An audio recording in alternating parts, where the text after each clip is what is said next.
Hello, నేను మిస్ఎస్ రావు. ఇప్పటి వరకు మనం ఆర్టిఫిషియల్ ఇంటెలిజెన్స్లో chat GPT, Grok, Gemini, open AI ఇలాంటివన్నీ చూస్తూ ఉన్నాం కదా. దాంట్లో మనకి ఏ సమాచారం కావాలంటే ఆ సమాచారం వస్తుంది. అవి చూసిన తర్వాత మనకి ఏ ఉపయోగపడుతుంది ఆర్టిఫిషియల్ ఇంటెలిజెన్స్, సమాచారం ఏం కావాలన్నా కానీ బ్రీఫ్గా అందజేస్తుంది అనేటువంటి ఫీలింగ్ తోటి ఉన్నాం. ఇక డిసెంబర్ నుంచి artificial intelligence ChatGPT sex education ప్రారంభిస్తుంది. ఇప్పటి వరకు మనం ఆర్టిఫిషియల్ ఇంటెలిజెన్స్ తోటి ఎంత మిరాకిల్స్ చేస్తున్నారో మనం చూస్తున్నాం. రీసెంట్గా ఆర్థిక శాఖ మంత్రి నిర్మలా సీతారామన్ గారు మాట్లాడినట్టే ఆవిడని చూపిస్తూ ఆవిడ వాయిస్ వినిపించారు. అలాగే చంద్రబాబు నాయుడు గారిని చూపిస్తూ చంద్రబాబు గారి వాయిస్ వినిపించారు.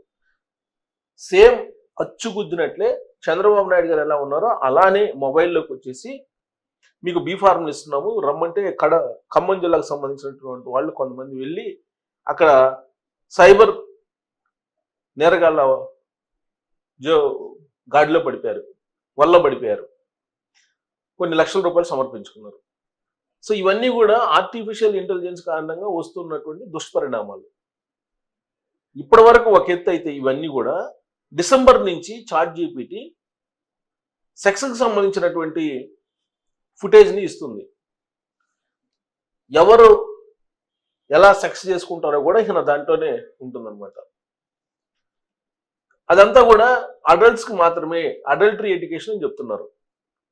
18 years అబోవ్ వాళ్ళకి మేము అందిస్తున్నాము అని చెప్తున్నారు. ఇప్పటికే గ్రోకు కొంత అందజేస్తుంది కాబట్టి గ్రోకు చాలా స్పీడ్గా వెళ్తుంది కాబట్టి ఆ స్పీడ్ని మేము కూడా అందుకోవాలి అనే ఉద్దేశంతో చాట్ జీపీటీ సెక్స్ ఎడ్యుకేషన్ని ప్రమోట్ చేయడానికి, సెక్స్ బొమ్మల్ని చూపించడానికి, ఆర్టిఫిషియల్ ఇంటెలిజెన్స్ అంటే అచ్చు మనుషులు ఎవరిని కావాలంటే వాళ్ళని తీసుకొని వాళ్ళు సెక్స్ చేస్తున్నట్టు రాబోయే రోజుల్లో మనం ఆర్టిఫిషియల్ ఇంటెలిజెన్స్ చూడొచ్చు. ఎక్కడ కావాలంటే అక్కడ ఎవరిని కావాలంటే వాళ్ళని కలిపేసి శృంగారం చేసుకుంటున్నట్టు చూపించవచ్చు. ఇప్పుడు అది రాబోతుంది. ఇది ఒక ప్రమాదకరమైనటువంటి సంకేతం, ప్రమాదకరమైనటువంటి న్యూస్. చాట్ జీపీటీ విజ్ఞానాన్ని పెంచాలి, ఆర్టిఫిషియల్ ఇంటెలిజెన్స్ విజ్ఞానాన్ని పెంచాలి. కానీ ఇప్పుడు సెక్స్ బొమ్మల్ని పెట్టి ఏ విధంగా సెక్స్ చేసుకోవచ్చు, ఎలా శృంగారాన్ని చేయొచ్చు, ఏ విధంగా శృంగారం భంగిమలు ఉంటాయి, ఇవన్నీ కూడా చెప్పడానికి సిద్ధమవుతుంది. డిసెంబర్ నుంచి ఆ ఫుటేజ్ మొత్తం దానికి సంబంధించినటువంటి ఎడ్యుకేషన్ మొత్తం రాబోతుంది. దాన్ని ఎడ్యుకేషన్ అందామా లేకపోతే బ్లూ ఫిల్మ్స్ అందామా, ఇక రాబోయే రోజుల్లో మీకు ఆర్టిఫిషియల్ ఇంటెలిజెన్స్ రూపంలో బ్లూ ఫిల్మ్స్ మీ మొబైల్స్లోకి రాబోతున్నాయి. మీ మొబైల్స్లో ఎవరి బ్లూ ఫిల్మ్ కావాలంటే వాళ్ళు ఆ బ్లూ ఫిల్మ్ మీరు చూడొచ్చు. కాకపోతే అవి ఒరిజినల్ కాదు, నిజం రూపంలో ఉన్నటువంటి బొమ్మలు, నిజం అనేటువంటి భ్రమ కల్పించేటువంటి బొమ్మలు, భ్రమ కల్పించేలాగా మనుషులు. ఇప్పుడు రాబోయే రోజుల్లో అది రాబోతుంది. ఇది ఎంత ప్రమాదకరమో, సమాజంలో ఎన్ని కుటుంబాలు రాబోయేటువంటి రోజుల్లో అల్లకొల్లాలు అవుతాయో కూడా తెలియని పరిస్థితి. దీనికి సంబంధించి అప్డేట్ చూద్దాం. న్యూస్ ఇప్పుడు చక్కర్లు కొడుతూ ఉంది. డిసెంబర్లో రాబోతుంది. ఏది చాట్ జీపీటీ తీస్తుంది. ఇది చూడండి, కథలు యానిమేషన్ రూపంలో ఏఐతో కంటెంట్ సృష్టి. అంతవరకు బాగానే ఉంది. ఈ డిసెంబర్ నుంచి కొత్త విధానం అమలు చేస్తున్నట్లు ప్రకటన. ఎలన్ మస్క్ గ్రోక్తో పోటీనే కారణం అంటున్న విశ్లేషకులు. సో ఎలన్ మస్క్ ఎక్స్ ఖాతాలో గ్రోక్ ఉంది, ఆర్టిఫిషియల్ ఇంటెలిజెన్స్. దాంట్లో ఇప్పటికే స్టార్ట్ చేశాడు ఆయన. దానికి పోటీగా ఇప్పుడు చాట్ జీపీటీ. ఆర్టిఫిషియల్ ఇంటెలిజెన్స్ రంగంలో సంచలనాలకు కేంద్ర బిందువుగా ఉన్న ఓపెన్ ఏఐ మరో కీలక నిర్ణయం తీసుకుంది. తన పాపులర్ చాట్ బాట్ అయిన చాట్ జీపీటీ ద్వారా అడల్ట్ కంటెంట్, శృంగారపరమైన అడల్ట్ కంటెంట్ రూపొందించేందుకు అనుమతి ఇవ్వనున్నట్లు ప్రకటించింది. 18 ఏళ్లు నిండిన యూజర్లు ఈ సౌకర్యాన్ని వినియోగించుకోవచ్చు అని స్పష్టం చేసింది. Open AI CEO Sam Altman స్వయంగా ఈ విషయాన్ని వెల్లడించారు.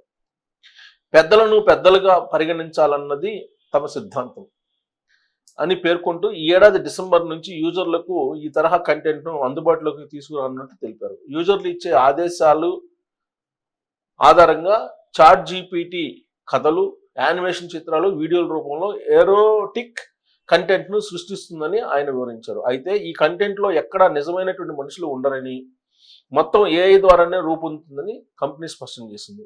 నిజానికి శృంగారపరమైనటువంటి కంటెంట్కు ఓపెన్ ఏఐ ఇప్పటి వరకు దూరంగా ఉంటూ వచ్చింది. అయితే ఈ మార్కెట్లో నెలకొన్న పోటీ వాతావరణమే ఈ నిర్ణయానికి కారణమని టెక్ విశ్లేషకులు భావిస్తున్నారు. ఎలన్ మాస్క్ చెందిన XAI అభివృద్ధి చేసిన గ్రోక్ అనే చాట్ బాట్ ఇప్పటికే ఈ తరహా సేవలను అందిస్తుంది. అందులోని గ్రోక్ ఇమాజిన్ అనే టూల్ ద్వారా యూజర్లు 3D యానిమేటెడ్ కంపానియన్స్తో శృంగార సంభాషణలు జరపడంతో పాటు చిన్న వీడియోలు కూడా తయారు చేయవచ్చు. ఈ పోటీలో వెనకబడకూడదనే ఉద్దేశంతో ఓపెన్ ఏఐ ఈ కొత్త విధానాన్ని ప్రకటించిందని విమర్శలు వస్తున్నాయి. సో ఇది ఇప్పటికే గ్రోక్ ఏం చేస్తుంది, గ్రోక్లో శృంగార సంభాషణలు ఆల్రెడీ మనకి యూట్యూబ్లో వస్తున్నాయి. ఇప్పటికే శృంగారపరమైనటువంటి సంభాషణలు. దాన్ని గ్రోక్లోకి వెళ్ళి గ్రోక్ ఇమాజిన్ అనేటువంటి టూల్ ద్వారా యూజర్లు 3D యానిమేషన్ కంపానియన్స్తో శృంగార సంభాషణలు జరపడంతో పాటు చిన్న వీడియోలు కూడా తయారయ్యేటట్టు చేయొచ్చు. ఈ వెసులుబాటు XAI చూపిస్తుంది. దీనికి ఇప్పుడు చాట్ జీపీటీ కూడా తోడైంది. సో రాబోయేటువంటి రోజుల్లో శృంగార కంటెంట్ తోటి మన ఆర్టిఫిషియల్ ఇంటెలిజెన్స్ కంపెనీలు శృంగార కంటెంట్ని పుంకానుగా మన మొబైల్స్లోకి తీసుకురాబోతున్నాయి. ఇక ఇప్పటికే శృంగార కంటెంట్ సోషల్ మీడియాలో కావాల్సినంత ఉంది. అలాగే అనేకమైనటువంటి సెక్స్కి సంబంధించినటువంటి వెబ్సైట్స్, తర్వాత రీల్స్, ఇవన్నీ చాలా ఉన్నాయి. వీటికి తోడు ఇప్పుడు ఆర్టిఫిషియల్ ఇంటెలిజెన్స్ 3D యానిమేషన్ తోటి సేమ్ మనుషుల్లాగా భ్రమ కల్పించేలాగా, నిజమని భ్రమ కల్పించేలాగా రాబోతుంది అని అంటే రాబోయేటువంటి రోజుల్లో ఇది సమాజాన్ని ఎంత భ్రష్టు పట్టిస్తుందో ఊహించుకోవచ్చు. దానికి ఏమంటున్నారు చాట్ జీపీటీ, మేము పెద్దల్లాగానే చూడాలనుకుంటున్నాం, అందుకే మేము 18 సంవత్సరాలు పైబడినటువంటి యూజర్లకి మేము వీటిని అందజేస్తున్నాం, ఈ వెసులుబాటుని అందజేస్తున్నాము అని చెప్తున్నారు. 18 years అంటున్నారు, కానీ 18 years వాళ్ళే వాడరు కదా. ఒక మొబైల్ ఉంటే ఇంట్లో అందరూ వాడతారు. పైగా మొబైల్లో ఉండేటువంటి ఈ ఆర్టిఫిషియల్ ఇంటెలిజెన్స్కి సంబంధించినటువంటి వాటిని అన్నింటినీ కూడా ఈ చాట్ బాట్లు అన్నింటిని వాడేది ఎవరు? ఇప్పుడు వస్తున్నటువంటి జనరేషనే. ఓల్డ్ జనరేషన్ దాని మీద పెద్దగా ఆసక్తి చూపరు. కానీ ఇప్పుడు రాబోయేటువంటి రోజుల్లో ఏఐ శృంగారాన్ని, ఏఐ శృంగార సంభాషణలని వింటూ మీరు ఎంజాయ్ చేయండి అని చెప్పి ఈ కంపెనీలు చెప్తున్నాయి. మరి దీన్ని బట్టి రాబోయే రోజుల్లో ఆర్టిఫిషియల్ ఇంటెలిజెన్స్ సమాజాన్ని ఎటు తీసుకెళ్ళబోతుంది అనేది మీరే ఎక్స్పెక్ట్ చేసి ట్రోల్ చేయొచ్చు. Thank you.